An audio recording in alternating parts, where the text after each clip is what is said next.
No one has any right to an expectation of a fair election. How draconian does that sound? Says if the DNC wishes to select a candidate in the primaries instead of a free election process, that is their right.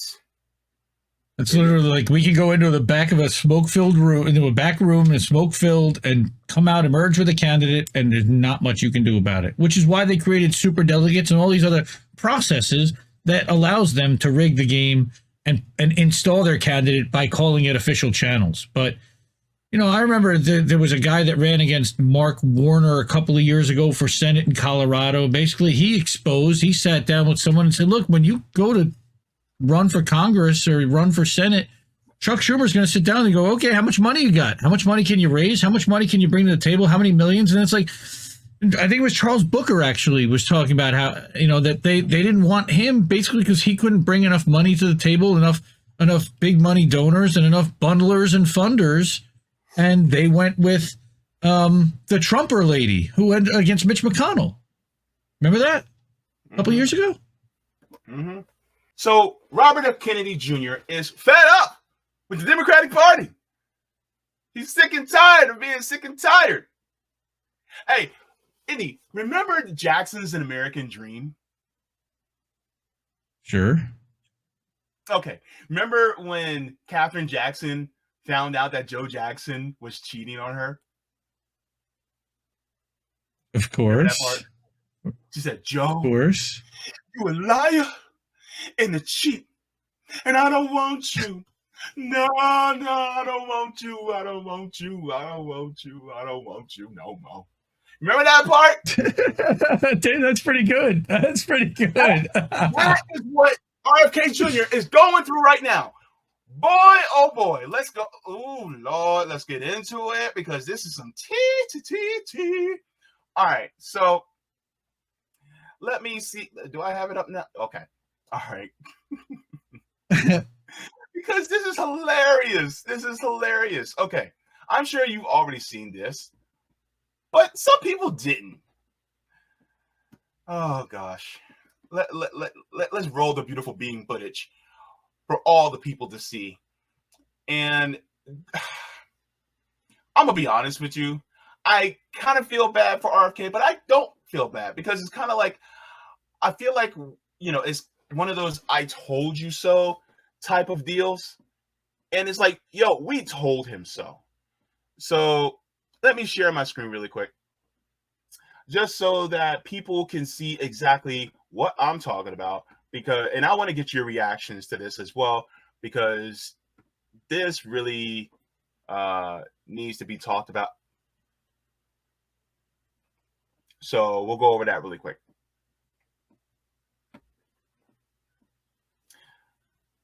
So here's RFK.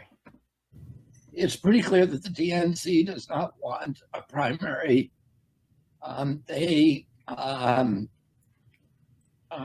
You know, I don't want to say that they want a coronation, but that's, I think that that's a fair way to put it, actually. No shit, Sherlock.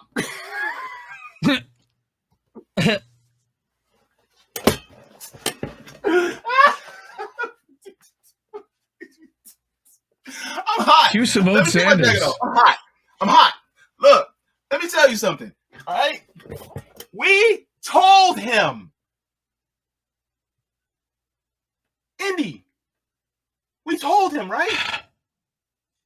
Oh, everybody told him. First of all, we said, go back to the Beck lawsuit, 2016. Then look at what happened to us all as Bernie supporters in 2020 and realize that unless the Democratic Party wants you to be a part of their primary and is going to, you know, they'll accept you. Otherwise, they're just going to freeze you out. They're going to ignore you. They're going to keep you off corporate TV. They're going to exclude you from their debates. But in this case, they have precedent. And I have to say, and I've been yelling for weeks, months.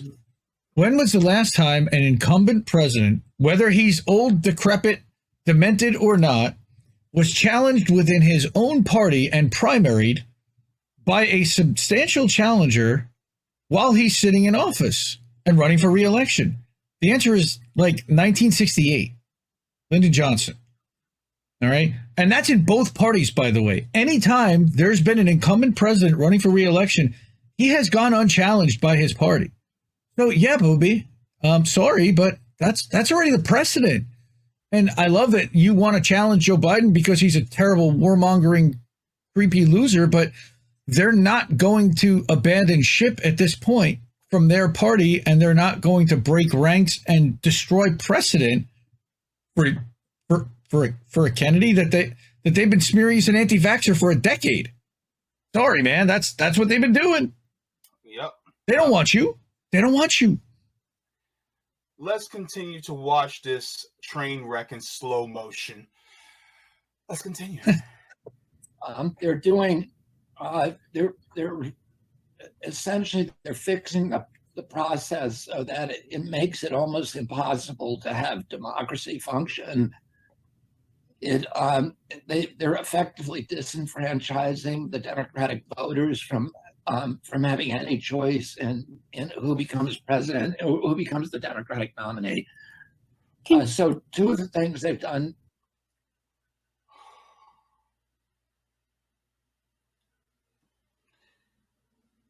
This could have been a report from 4 months ago when we actually talked about this initially.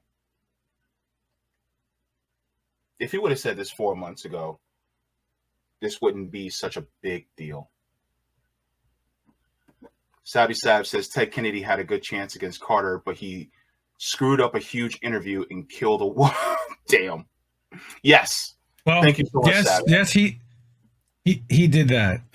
Yeah, the Democrats primary Jimmy Carter in 1980 because of Reagan, and they didn't think that he was going to, that with the hostage thing that they had any chance. And Ted Kennedy wasn't going to be Reagan anyway. But anyway, no, that's a good point. Yeah. And Bill Bradley, good point. He says all private companies have the right to refuse association. That includes political parties. So thank you so very much. So let's continue. Oh gosh, this. Well, yeah, I guess some people have to learn the hard way. Look.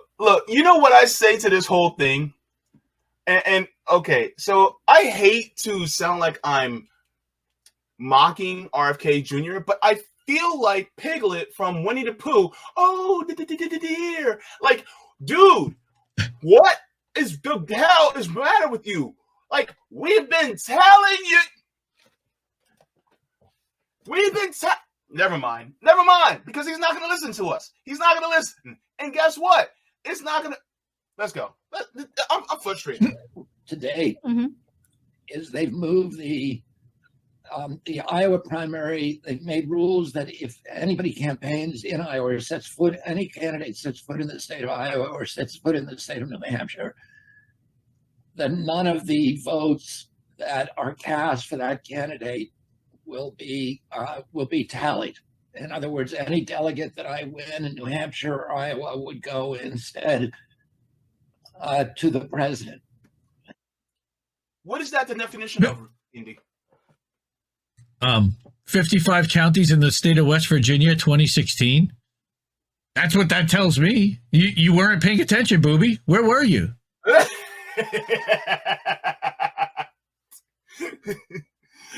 Booby, pay attention. Because if you look at it, it's like, wait a minute. Doesn't that sound like rigging? Oh. Wait, it's 2023, right? 16, 17, 18, 19, 20, 21, 22, 23. 7 years. 7 years of rigging. And for some odd reason, that seems to go right over Bobby's head.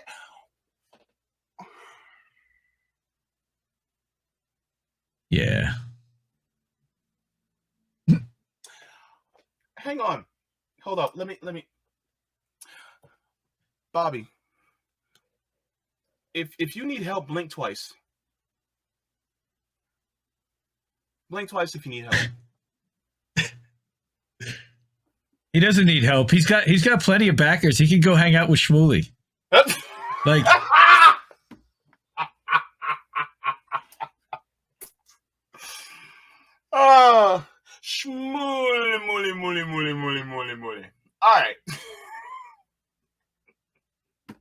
And now they're trying to change it so that if I campaign in New Hampshire, that none of the votes cast for me in Georgia will count. And that's significant because it's hard to win the nomination without Georgia.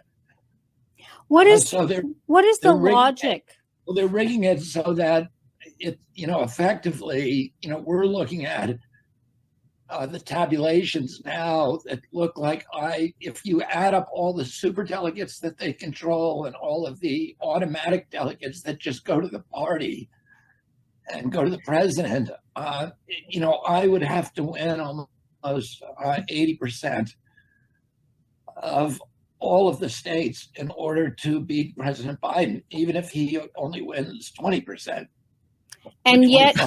And yet you continue on. So what is your strategy then in light of this for defeating? That's the question that everybody and their mama has been asking, and we haven't not gotten a clear answer. Nope. What, pray tell, Robert, is the answer if you know the game is rigged? Are you going to get up from the table and walk away? Wait. Let's get the answer.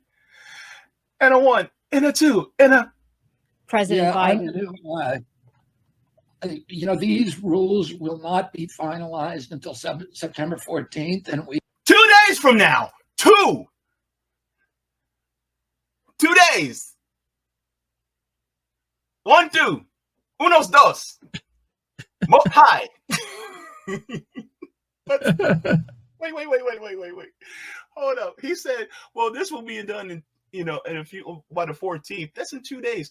Do you actually, hold up, before I move on, Indy, do you think that they're actually going to change it? And so, oops, my bad, in 2 days?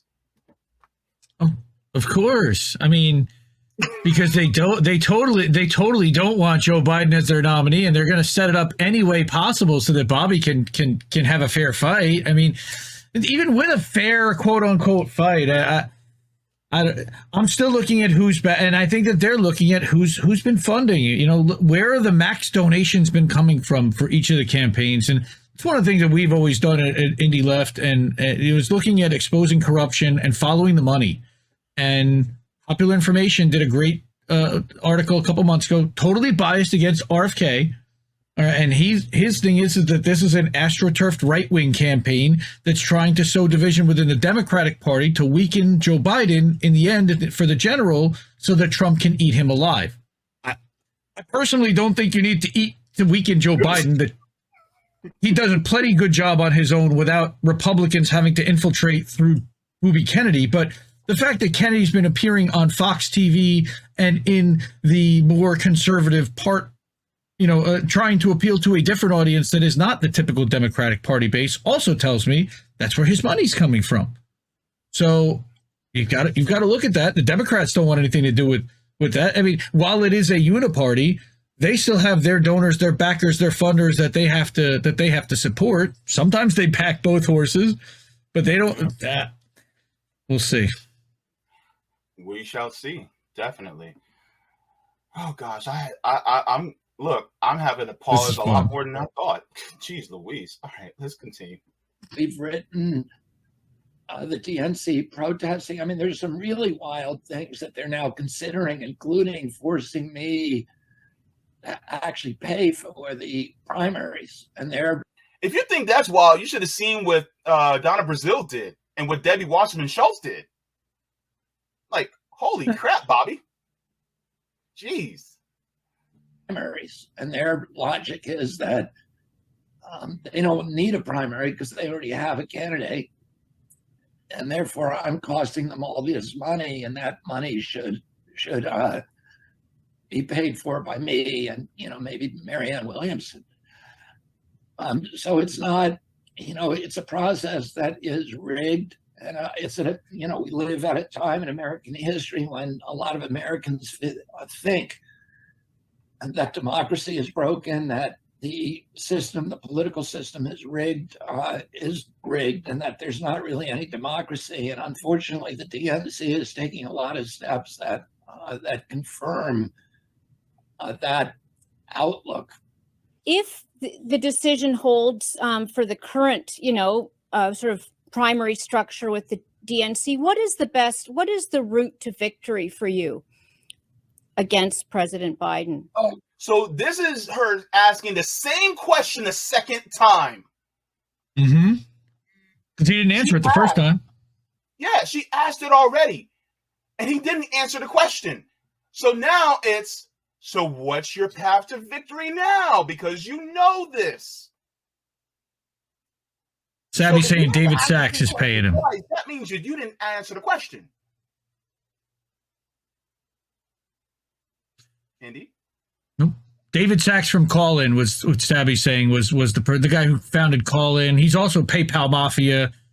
Part of the Peter Thiel army is the person that one of the large benefactors, but far from the only one. Look, he's definitely getting APAC funded and APAC coaching. We know this. So what's his answer? Ooh, thank you for that. Let's see what Bobby says. If the DNC is going to rig it so that it is simply impossible for anybody to challenge President Biden, then I need to look at other alternatives, because I can't go back to the people support me and to my donors and say, I'm in this to make a point. I need to show them a road to victory. What kind of alternatives would you be exploring, Mr. Kennedy? Well, I don't know exactly, because I want to see what the DNC does.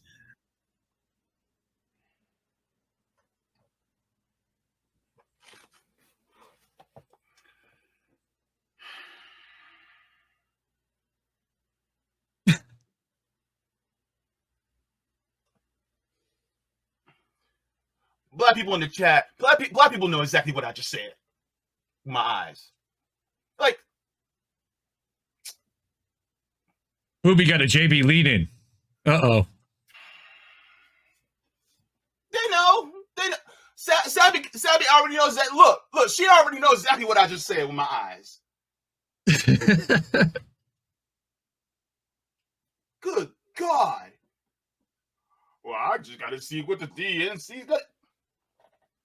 My brother and Thor, they already showed you what they're going to do.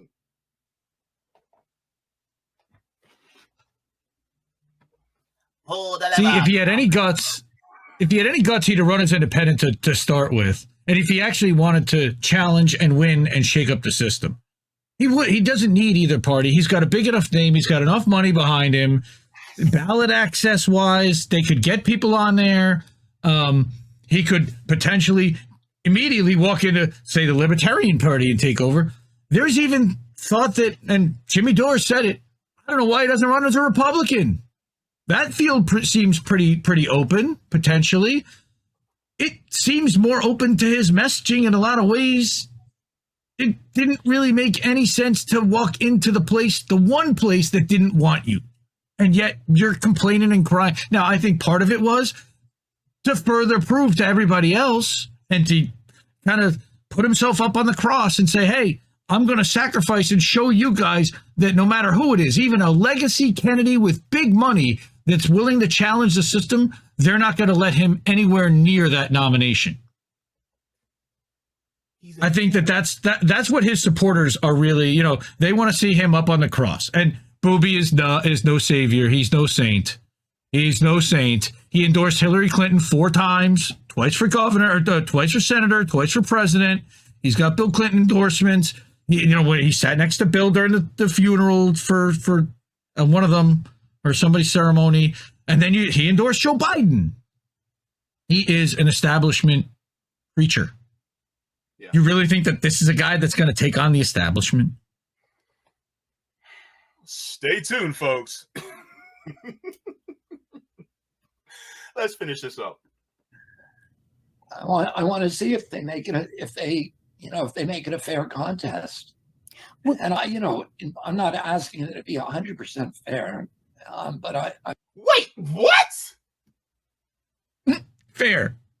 Wait, hold on. 100% fair. Wait, You just said you're not looking for it to be 100% fair. Who the hell says that, Bobby? Who says that? Look, I'm not looking for you to be 100% faithful, just some bit faithful. Just please, only cheat on me when I don't know it. Don't cheat on me when I'm looking.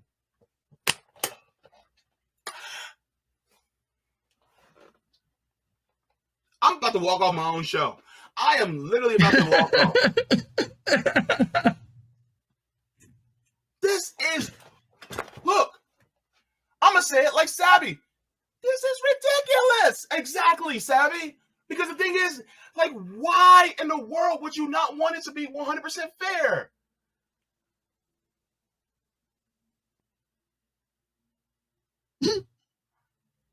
Wait, where's Ashton Kutcher? Am I being punked over here?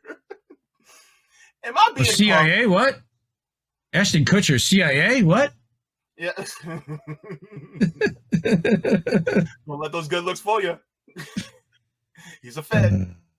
All right, I'm trying to finish this, and Bobby just keeps ramming his head against the wall. Jeez Louise, Bobby, make it stop, bruh. But I'm asking that there at least be, a chance that it be plausible for somebody else to win other than their, chosen anointed candidate. You know what he reminds me of? He reminds me of Steve Urkel saying, Laura, is there a chance that we'll actually be together? And she basically says, in another universe, and there's no other people left on the planet, then yeah. And then Steve Urkel goes, maybe. So there is a chance. That's basically the same thing. He's like looking for look. This is look, I'm gonna tell you right now, because I got some stuff. Let me show y'all something. Because I got this video.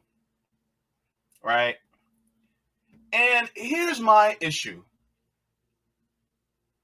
If he actually paid attention to what was being said 4 months ago, and I'm going to show y'all, 4 months ago, this was said, then he wouldn't have to be going through all this heartache. He either could have just dropped out instead of getting all that money from them people, or he could have just left the party.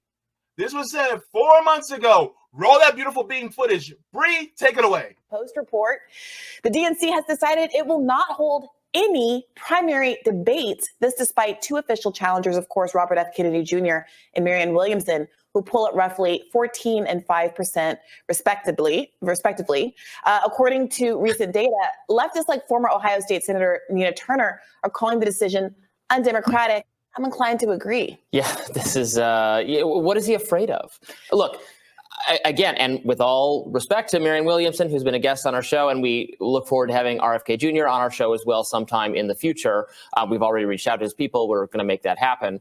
Biden is overwhelmingly likely to be, I think even if you're a fan of Marianne or a fan of RFK Jr., you'd have to concede it's very likely he'll get the nomination again. So what is he worried about? What does he have to fear from engaging in the practice of democracy, sharing a stage with people who aren't polling like 1%? Those are some healthy numbers there. Yeah, I would argue that the numbers make it more obvious how undemocratic the Democratic Party is being. Exactly. They also are fudging their numbers in a lot of ways. Those polls are all biased and terrible, and they call mostly older people and mostly people that are retired because working people aren't able to answer the phone when pollsters call. They're not getting their finger on the pulse. This is, lies, damn statistics with all this stuff. Corporate media, and they've got stake in the horse race. But yes, the Democratic Party is undemocratic because they want to anoint their candidate. Sure, I'll use them to make that point. Sure. Yep, I have a picture. Well, really, it's a GIF I want to show you guys. This is RFK Jr. This is RFK Jr. basically exactly when he arrives, to the Democratic primary. This is RFK Jr. when he gets to the primary. Like, hey, where y'all at? That's him. That's what it looks like to me. Now, I got a couple of things that I just wanted to share, right? Now, let me make sure I have this up. If they did it to him, of course they're going to do it to other people, right? So let me share this, because this actually is something that a lot of people seem to forget. People have very short memories. So here we go. This is out of the New York Times back in 2020. Remember this? It says Democratic leaders willing to risk party damage to stop Bernie Sanders. Interviews with dozens of Democratic Party officials, including 93 superdelegates, found overwhelming opposition to handing Mr. Sanders the nomination if he fell short a majority of delegates. It says House Speaker Nancy Pelosi, Senator Chuck Schumer, hear constant warnings from allies about congressional losses in November if the party nominates Bernie Sanders for president. Democratic House members shared their Sanders fears over text messaging chains. Bill Clinton on call with old friends, vents about the party getting wiped out in the general election, which we know that wouldn't have actually happened. It says dozens of interviews with Democratic establishment leaders this week show that they're not just worried about Mr. Sanders' candidacy, but also willing to risk intra-party damage to stop his nomination at the National Convention in July if they get the chance. That's when they freaked out. After Nevada, okay, I was dancing in the street, man. I was ready. I was making reservations for the inauguration. No candidate had ever won 3 of the first 4 states and not gone on to the nomination. You looked at the history, the precedent. He was leading, he was strong, he was dominant. Then Chris Matthews says something about hangings in Central Park, and Obama makes a couple of phone calls, and everybody drops out at once and loses their mind and endorses this clown. And here we are 3 years later. Nobody wanted this guy. Nobody wanted this guy. Just remember that. Nobody wanted this guy. But all of a sudden, he's the hero and the savior and the champion. And, if you don't vote for me, you ain't black. All the stuff. Or Reed, ignore it all. He's our guy. No. Never been my guy. Yep. And remember, the people who actually were in attendance, and I can remember this from memory, you had everybody, all the heavy hitters in the Democratic Party, including people like Pete Buttigieg, that were there, that were in unison trying to stop Bernie Sanders. You had Nancy Pelosi, Schumer, all of them. They all didn't want Bernie to be president, even though the people wanted Bernie to be president. So it doesn't matter what the people want. It's what they want at the Democratic Party. So yeah, that's exactly what's going on. They tried to push Bernie Sanders out, and they successfully did, actually. No, they sure did. Not only did they push him out, they got him to endorse Joe and to basically abandon his entire movement, disband it, and look at where it's so fractured now. You asked earlier about the state of the left, and a lot of people would say that their left, when they became left, was through the Bernie movement. And the answer is that the quote unquote left that we knew in 2020 doesn't exist. It's completely fractured. Some of us have gone completely anti-capitalist, anti-duopoly independent. Some of us have gone specifically to the Green Party to back a different party that's going to take on the duopoly.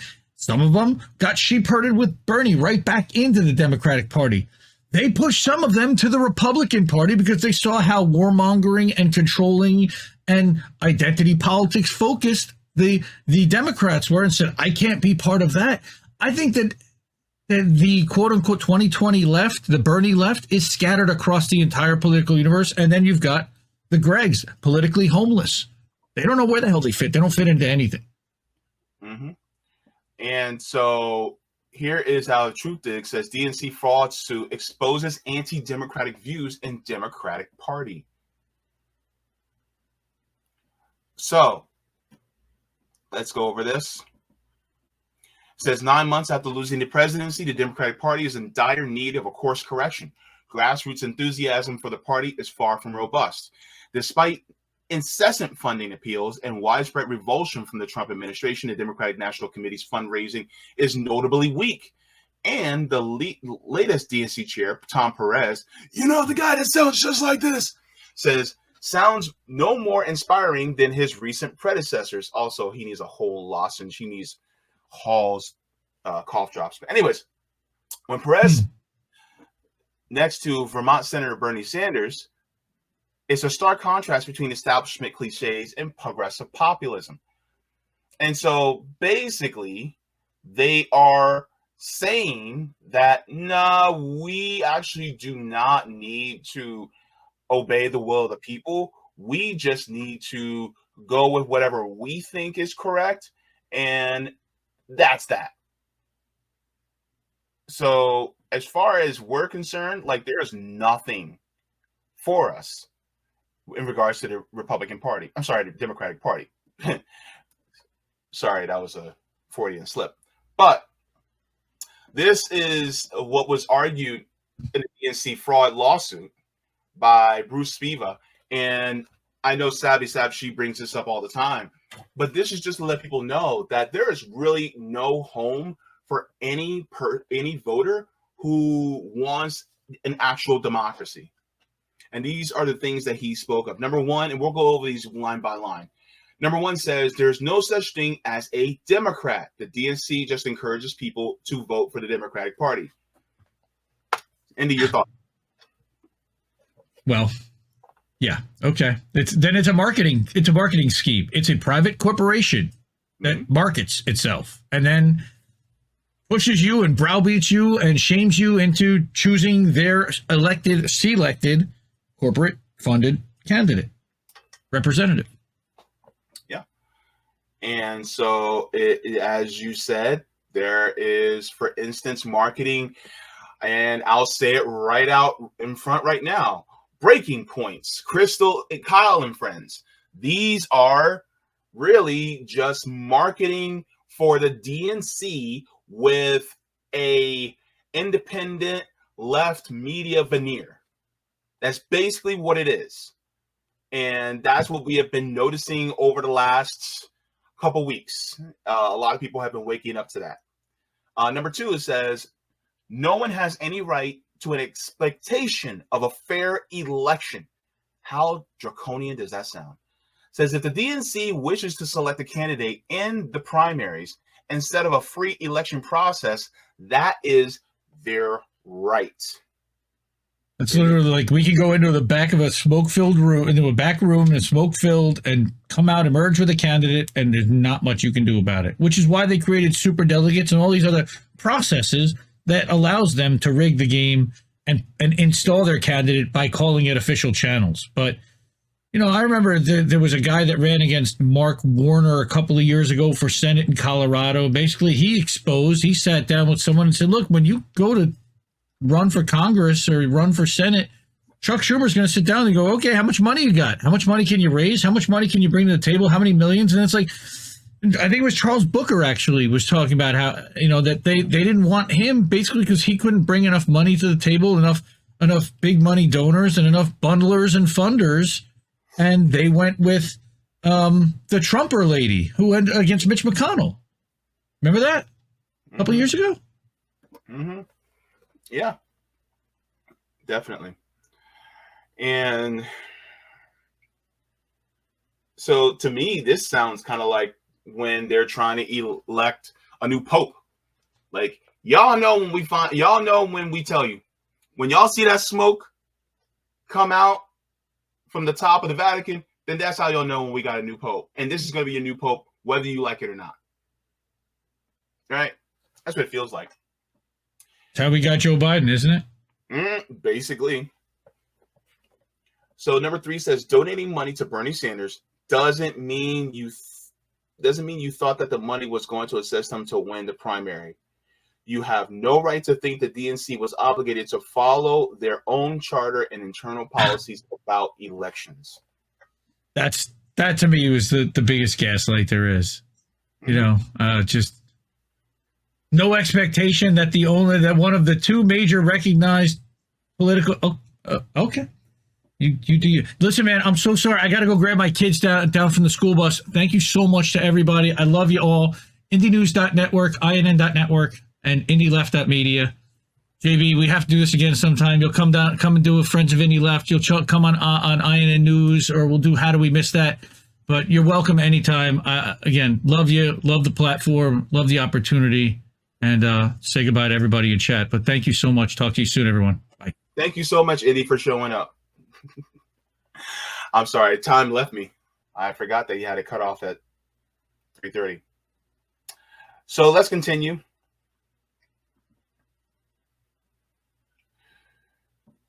So the last one is discussion of any disputes with the DNC do not belong in a transparent process in a court of law.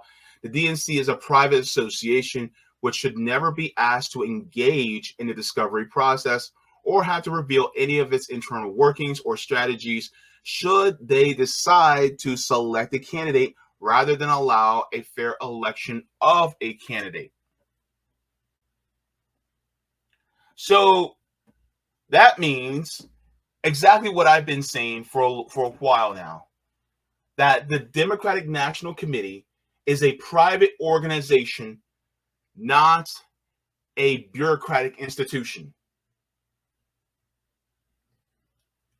So therefore, it does not require you to see the inner workings. You can't and don't have to see how the sausage is made. They're going to lock you out. And they do that. And they have the apparatus, they have the money to basically put forth whatever the candidate they want. And that's basically it. That's basically, it's like going to a store and you have a product and you have 2 customers there and you're the 3rd customer. And you try to use your money to buy it, but they have made it so that they're always the 2 people at the front of the counter. And so even if you or a third party tries to put your money on the counter, they always push you back and they put their money on the counter and they get the product every single time. And so they say, well, if you really want this product, then you're going to have to give us the money so that we can choose the product for you. And you just can't get it. You can't get it for yourself. You can't acquire the power, the levers of government as a worker. That's exactly how they do it. They make it so that you're always locked out. You're banned. They put a barrier between the government and you. And then they'll say, well, we're Democrats and, we want to operate the government this way. And then Republicans are like, we want to operate the government this way. And it's a kayfabe. That's what it is. So that's just basically how our government works now. Anything else outside of that? They don't want. Because they put their person in power. You don't have a choice. And so when liberals talk about, oh, well, the Republican Party, they're anti-democratic because they'll do things like gerrymandering and all the like. While the gerrymandering and the anti-democratic moves by them are true. Make no mistake, that the Democratic Party does the exact same thing. They are also anti-democratic because they will rig their primaries so that people do not have a chance in hell in order to make it to the general election. So there's rigging on both sides. This is why people like myself and many others in independent media say, get out of both parties. This is why it is up to us to look in two different routes. Third and independent parties, as well as doing work on the ground, mutual aid, and building dual power outside of the levers of government, outside the levers of the Democratic and Republican parties, outside of the duopoly, so that we can actually form something better for ourselves. So then once we do that, we can actually enact more solid, concrete change on a fundamental level. And I think that's one of the biggest points that needs to be honed in on. And a lot of times people will go, well, we really don't have much else. Like, what are we really going to do? Like, all is lost. No, all is not lost. See, that's what they want you to think. They want you to think, well, you have to choose between one of these two. Even just voting itself is the very least, the very smallest thing you can do. There's a third and a fourth option. You see, here's what scammers will do. They'll say, well, you can either die by drowning or die by fire. Which one you want? They'll never present you a third option out of the deal. Hell, I learned that in sales, baby. Never give them an out. Never give them a third option where it's out of the question. Even though it's legitimate, even though it is actually an option, don't let them know about it. Oh, well, I can give you the protection plan at a discount, but you'll have to pay a little bit more, on the back end. I can either extend the amount of months that you finance for, or you can get the protection. I can shorten it, but you have to get the protection. It's like one of the two. Either way, you still end up paying out the ass, right? But the third option is you just don't get the protection at all, and then you can just get the shorter pay period. And you can go online and actually look it up and see that it's actually for lesser and then demand a price match. But they don't know that third option. It's the same thing. You have the third option of a third party as well as getting out in the streets and actually helping and building your community. You literally have those options. The thing is, they don't want you to know. And then sometimes they'll say, you remember when Obama just goes, don't boo, vote. Remember when he said that? He's always presenting that as the only option in order to change things. All you have to do is just vote. That's the only way you can change things. Bullshit. Because they don't want you to look at your history of how we actually change things on a material level with our feet on the ground. They don't want you to know that. They don't want you to do that. This is why they're making it harder for you to protest in the streets. Look at what they're doing to the protesters in Cop City. They're getting RICO laws against them, charges, because they don't want them to actually use their actual rights as citizens in order to change the government. You have third and fourth options. Press the red button. Pull the red lever. Do not let them think that you only have one option.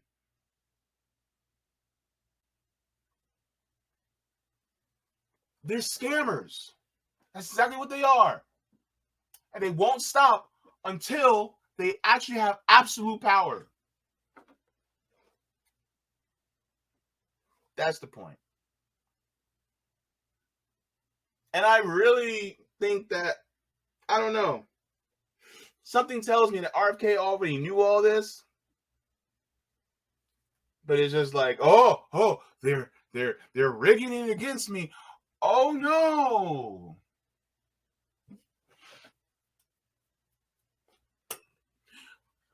We ain't fools, Robert.